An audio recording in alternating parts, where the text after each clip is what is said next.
It is of course a bit far-fetched to call any one design the most beautiful, but I feel that the 65 and 66 Buick Wildcat, especially the 65 model, is one of the purest and most thorough designs ever. At first glance, it looks like a 60s car. It is big and has chrome and all. Nothing seems out of the ordinary.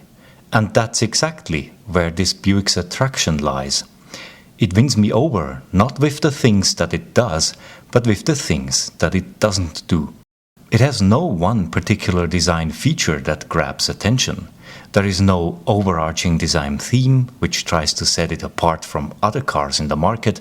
No design ideology is apparent which sets a new path for the brand's identity, and so on. Yet, it manages to be not only attractive, but also interesting, despite the apparent absence of loud features. It reminds me, in fact, of a person who grew up and does not need to shout about who they have become. So, maybe I'm projecting here because I love the understatement of this car, but then it is the absolutely convincing manner of all its proportions, or its Gestalt, which makes me look closer and discover discreet but powerful statements. And there is a reason the Wildcat does not need more, let's call them in-your-face styling elements, because it employs one of the most wonderfully proportioned examples of a classic three-box design. This is vital, because the three boxes provide a beginning, a middle and an end, just like many good stories and compositions. This one has a lean look to it, but with just enough curvature in the body panels to give it the impression of strength, which holds it all together.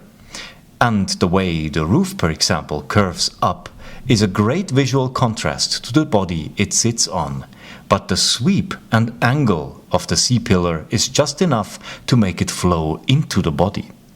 So the wonderfully balanced proportions, combined with the subtle but masterful sculpting of the surfaces, will project to anyone seeing the car, even someone who is not interested in automobiles, that this is an object crafted with significant artistic prowess. Also, on a side note, unlike many cars which sit on a full-size platform, the Wildcat has the athletic look usually found on intermediate-size platforms.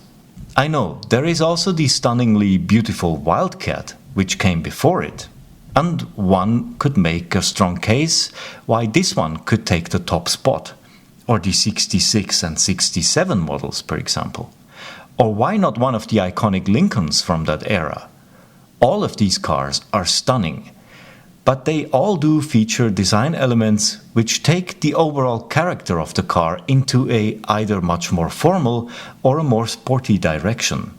Be it the fastback design, the suicide doors, the remainder of a tail fin, or simply by being either more bulky or more edgy. All of this is stunning, but the 65 and 66 Wildcat seem to get away without any such treats. It somehow reminds me of the iconic Ray-Ban aviator sunglasses. It is just the perfect shape. It is pure, timeless, artfully sculpted, and, most of all, cool, which is what a Buick is. Thanks for watching.